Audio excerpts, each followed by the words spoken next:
Hello everyone, मैं रवि रंकावत, आपका friend और इंग्लिश एजुकेटर। कैसे हैं आप सब लोग? आई होप आप सभी बढ़िया होंगे और मेरी क्लासेस को एंजॉय कर रहे होंगे। तो चलिए दोस्तों, हम बात कर रहे थे प्रोनाउन की। फर्स्ट पार्ट हमने डिस्कस कर लिया था कि प्रोनाउन क्या होता है, उसका मतलब क्या होता है। इसके अलावा हमने डिस्कस किया था कि प्रोनाउन 11 टाइप्स के होते हैं। इस वीडियो को समझने के लिए आप पिछले वीडियो को जाकर देखिए ताकि आपको आराम से ये सारी चीजें समझ में आए। तो चलिए शुरू करते हैं प्रोनाउन की कहानी आगे। यस, तो देखो प्रोनाउन के इंडेक्स की बात करते हैं हम कि प्रोनाउन में कौन कौन सा केस होता है। केस मतलब कारक।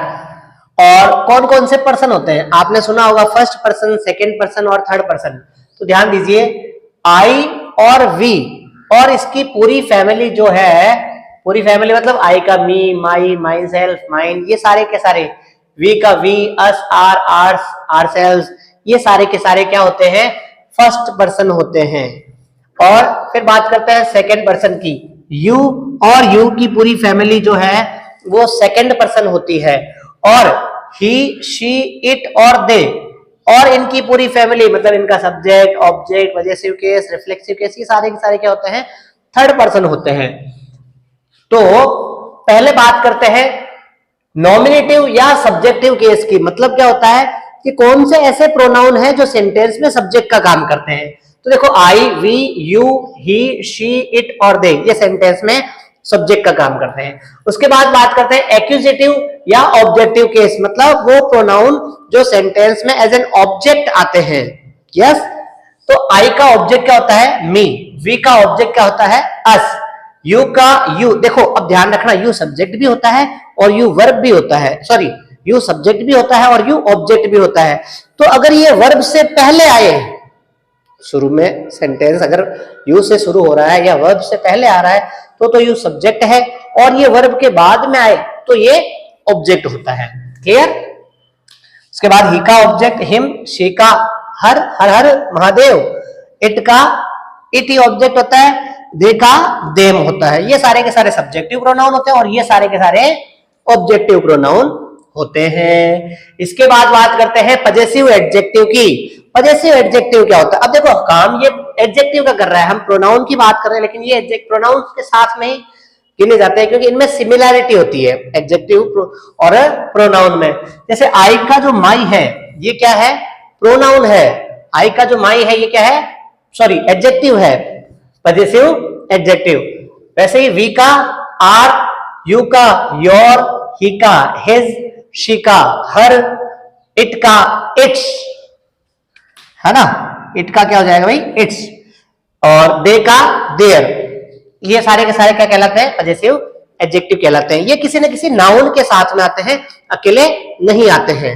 इसके बाद बात करते हैं पजेसिव प्रोनाउन की। प्रोनाउन हमेशा अकेले आते हैं और एडजेक्टिव किसी न किसी नाउन के साथ में आते हैं। जैसे माई का मतलब भी मेरा होता है और माइन का मतलब भी मेरा होता है। ये किसी न किसी के नाउन के साथ में आएगा, जैसे my car, my pen, my video, है ना? लेकिन दिस इज माइन, यह मेरा है, तो माइन अकेला आएगा। और दिस इज माई मार्कर, तो माई के साथ मार्कर वर्ड भी आएगा। तो ये किसी न किसी नाउन के साथ में आते हैं, इसलिए ये पजेसिव एडजेक्टिव कहलाते हैं। और ये अकेले आते हैं इसलिए इनको पजेसिव प्रोनाउन कहा जाता है। पजेसिव केस में हमने डिटेल से डिस्कस किया था कि पजेसिव क्या होते हैं, है ना? और एक्यूजेटिव क्या होते हैं, नॉमिनेटिव क्या होते हैं, इन सब की हमने डिटेल से बात की है। तो आई का पजेसिव प्रोनाउन होता है माइन, वी का पजेसिव प्रोनाउन होता है आर्स, यू का योर्स, ही का हिज, शी का हर्स, इट का पजेसिव नहीं होता है ना? इट का पजेसिव प्रोनाउन नहीं बनता है। इसके बाद दे का देयर्स। ये सारे के सारे कौन से प्रोनाउन होते हैं? पजेसिव प्रोनाउन होते हैं। उसके बाद हम बात करते हैं रिफ्लेक्सिव प्रोनाउन या एम्फेटिक प्रोनाउन। रिफ्लेक्सिव और एम्फेटिक का मतलब क्या होता है? जब हम किसी बात पर जोर देकर कहते हैं, जैसे I can read my self, मैं खुद पढ़ सकता हूं, है ना? तो स्वयं के लिए, तो माई सेल्फ, वी का आर सेल्फ, अब वी प्लूरल है तो सेल्फ का प्लूरल करना पड़ेगा, सेल्फ। यू का योर सेल्फ भी होता है क्योंकि यू सिंगुलर भी होता है और यू प्लूरल भी होता है, तो योर सेल्फ, योर सेल्फ, ही का हिम सेल्फ, शी का हर सेल्फ, इट का इट सेल्फ, दे का देम सेल्फ। इसके बाद बात करते हैं ये इनमें जेंडर कौन सा है, मतलब ये मैस्कुलाइन है, एक फेमिनाइन है, एक न्यूटर है या कॉमन जेंडर है।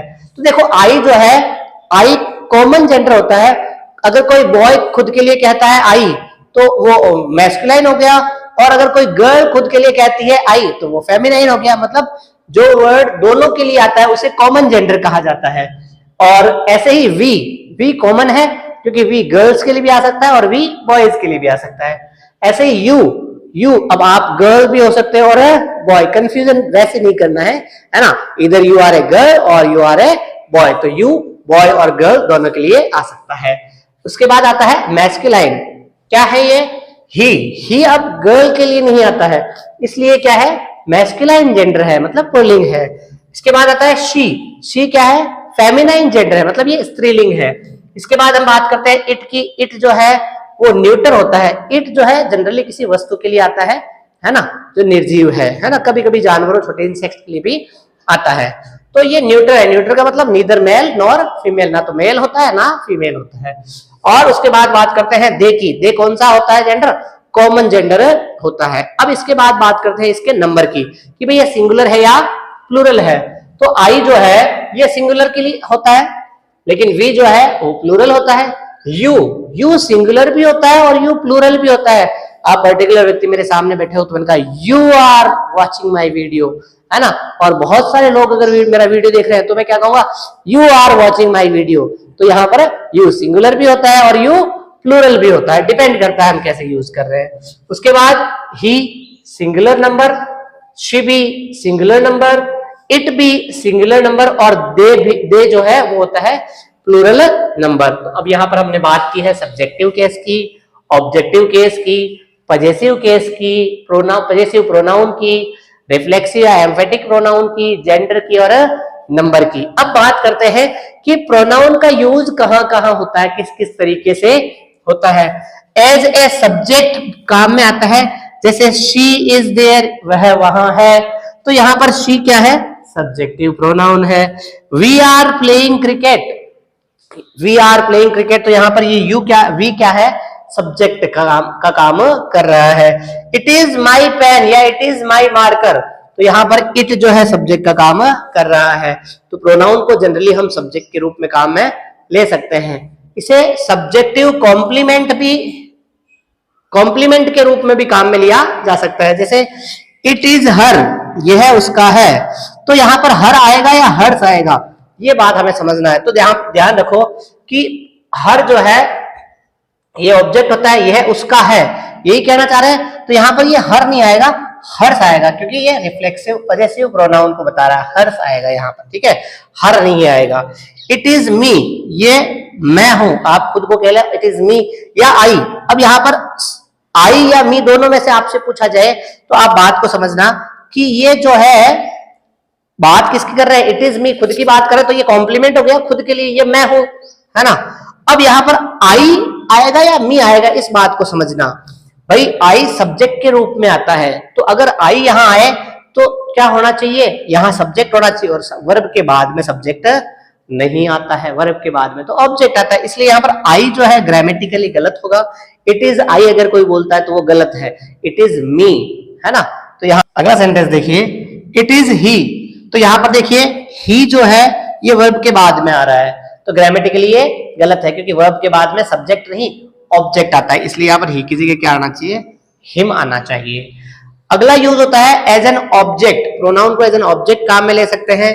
जैसे ही कॉल्ड मी, उसने मुझे पुकारा, तो यहाँ पर मी क्या है, ऑब्जेक्ट है। अब ऑब्जेक्ट का पता कैसे चलता है, वर्ब के साथ लगाओ क्या और किसे, जैसे कॉल यानी पुकारा, किसे पुकारा, मुझे, तो क्या का उत्तर या किसे का उत्तर ऑब्जेक्ट होता है। इसके बाद बात करते हैं let me I open the door. अब लेट के बाद ध्यान रखना, लेट के बाद हमेशा ऑब्जेक्टिव केस आता है, तो यहां पर लेट आई गलत होगा ग्रामेटिकली और लेट मी सही होगा, है ना। लेट आई नहीं हो सकता, लेट ही नहीं हो सकता, लेट शी नहीं हो सकता, लेट हर होगा, है ना। इसके बाद बात करते हैं he is as big as me, तो एज के बाद में भी लास्ट में ऑब्जेक्टिव प्रोनाउन का यूज होता है। तो दोस्तों ये हुई अपने प्रोनाउन की बात। अगले वीडियो में हम प्रोनाउन के सारे जो 11 पार्ट्स हैं उस पर हम डिस्कस करेंगे। अगर मेरा वीडियो अच्छा लगा है आपका तो लाइक कीजिए, शेयर कीजिए और सब्सक्राइब कीजिए, और कमेंट करके मुझसे पूछ सकते हैं अगर आपको कोई चीज समझ में ना आई हो तो मैं डेफिनेटली आपके सभी कमेंट्स का जवाब दूंगा। Have a nice day everyone.